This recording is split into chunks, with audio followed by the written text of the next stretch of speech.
ایک مولانا جامعہ الہدا مولانا نسیم غازی رحمہ اللہ، جامعہ الہدا مراد آباد ہندوستان کے سابق شیخ الحدیث، وہ اپنی کتاب میں لکھتے ہیں، عجیب واقعہ لکھتے ہیں، بڑا عبرت آموز واقعہ ہے۔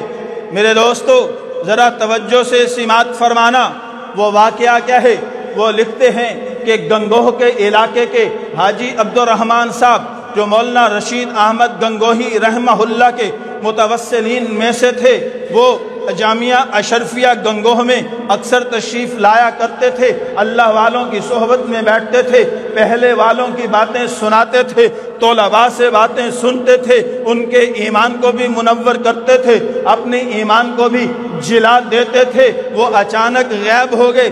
ایک مہینے کے بعد جب واپس آتے ہیں تو فرماتے ہیں کہ آپ نے اچانک جو ہے وہ غیبت اختیار کی، خیریت تو تھی، خیر حال احوال کے بعد وہ کہنے لگے کہ میں کراچی گیا ہوا تھا اور کراچی کے اندر اچانک میرا بھتیجا بیمار ہو گیا، اس کو ہسپتال کے اندر داخل کروایا۔ جب میں اس کی عیادت کے لیے ہسپتال میں جاتا ہوں تو سامنے کیا دیکھتا ہوں؟ ایک بیڈ پر ایک مریض پڑا ہوا ہے۔ وہ مجھے آواز دیتا ہے، ذرا ادھر آؤ، میرے پاس آؤ، بات سننا۔ میں اس کے پاس چلا جاتا ہوں اس نیت سے کہ شاید اس کو کسی چیز کی ضرورت ہو، کسی مدد کی ضرورت ہو۔ جب میں جاتا ہوں، جا کر کے اس کے قریب کھڑا ہوتا ہوں، وہ اپنی زبان سے یہ الفاظ کہتا ہے کہ اے میرے بھائی، ایک نصیحت میری یاد رکھنا۔ کیا نصیحت؟ وہ واضح الفاظ میں کہتا ہے، یہی الفاظ کتاب میں درج ہیں کہ میرے بھائی کبھی شیعہ مت ہونا، کبھی شیعہ مت ہونا۔ کہا کہ میں الحمدللہ پکا اہل سنت والجماعت سے تعلق رکھنے والا ہوں، یہ ہو ہی نہیں سکتا، موت تو آ سکتی ہے، اپنا مذہب اور مسلک تبدیل کر لوں، یہ نہیں ہو سکتا۔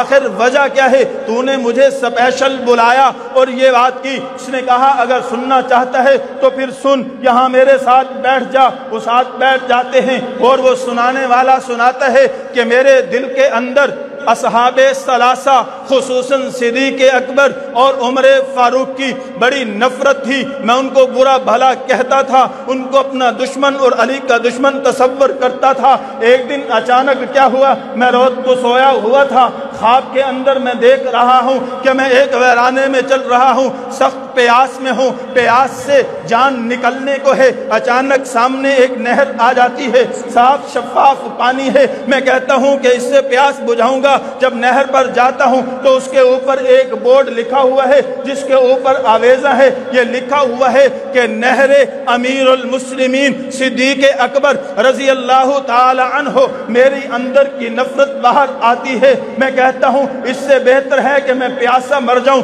دشمن کی نہر سے پانی نہیں پیوں گا۔ میں تھوڑا آگے جاتا ہوں، ایک اور نہر آتی ہے، اس پر بورڈ لگا ہوا ہے نہر امیر المؤمنین عمر ابن خطاب۔ یہاں سے بھی میں جل بھن کے آگے نکل جاتا ہوں۔ تیسری نہر آتی ہے، اس کے اوپر بورڈ لگا ہوا ہے نہر امیر المؤمنین عثمان بن عفان رضی اللہ تعالی عنہ۔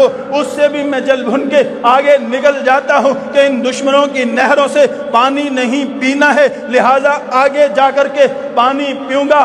آگے کیا دیکھتا ہوں؟ واقعی ایک خوبصورت نہر ہے، صاف شفاف پانی ہے اور اوپر بورڈ لگا ہوا ہے نہر امیر المؤمنین علی ابن ابی طالب رضی اللہ تعالی عنہ۔ میری جان میں جان آتی ہے، اس کے ساتھ میں محبت کرتا ہوں، اس کا چاہنے والا ہوں۔ اپنے امیر المؤمنین کی نہر سے پانی پیوں گا، اپنی پیاس کو بجھاؤں گا۔ جب میں وہاں جاتا ہوں، نیچے پانی کے لیے اترنے کی کوشش کرتا ہوں، سامنے ایک چھوٹے قد کا نورانی چہرے والا مضبوط جسم والا انسان کھڑا ہوا نظر آتا ہے۔ میں پوچھتا ہوں تو کون ہے؟ وہ کہتا ہے میرا نام علی ابن ابی طالب ہے۔ میں خوش ہو جاتا ہوں کہ آپ ہی کی تلاش میں میں نکلا ہوا تھا، آپ مجھے پانی پلائیے نا اپنے ہاتھوں سے۔ وہ فرماتے ہیں کیا پہلے تجھے کوئی نہر نہیں ملی ہے پانی پینے کے لیے؟ میں کہتا ہوں ہاں ہاں مجھے نہر ملی ہے۔ ایک نہر پر صدیق اکبر کا بورڈ تھا، دوسری پر عمر فاروق کا ووٹ تھا،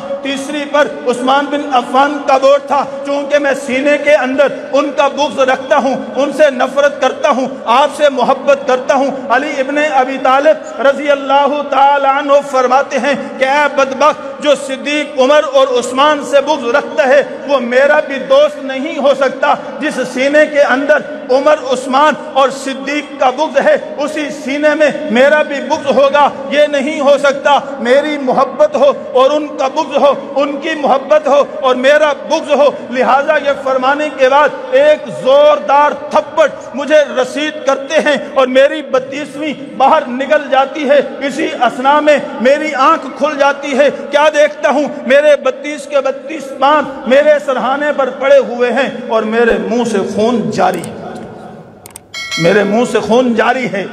کیوں نہ جاری ہوتا، کیوں نہ دانت نکلتے کہ تھپڑ کس کا پڑا تھا؟ علی ابن ابی طالب کا، جس نے ایک ہاتھ سے باب خیبر اکھاڑ دیا تھا اور اس نے یہ واضح کر دیا کہ عمر، عثمان اور صدیق کی نفرت لیے ہوئے علی کے ساتھ محبت نہیں جتائی جا سکتی۔ تو اس کے بعد کہتے ہیں میں کانپنے کپ کپی طاری ہو گئی، گھر والوں کو بلایا، سارا ماجرا سنایا، فوراً توبہ اور استغفار کی اور شیعہ پر مذہب پر لعنت بھیجتے ہوئے اہل سنت والجماعت مذہب کو میں نے اختیار کیا ہے اور اس دن سے میں نے عہد کیا ہے جو بھی مجھے ملے گا اس کو یہی دعوت دوں گا کہ خدا کے لیے شیعہ مذہب اختیار نہ کرنا۔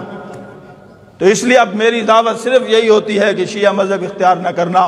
صدیق و عمر، عثمان و علی کا بغض سینے میں رکھنے والوں، کان کھول کر کے سن لو، نہ دنیا میں کامیابی ہے نہ آخرت میں کامیابی۔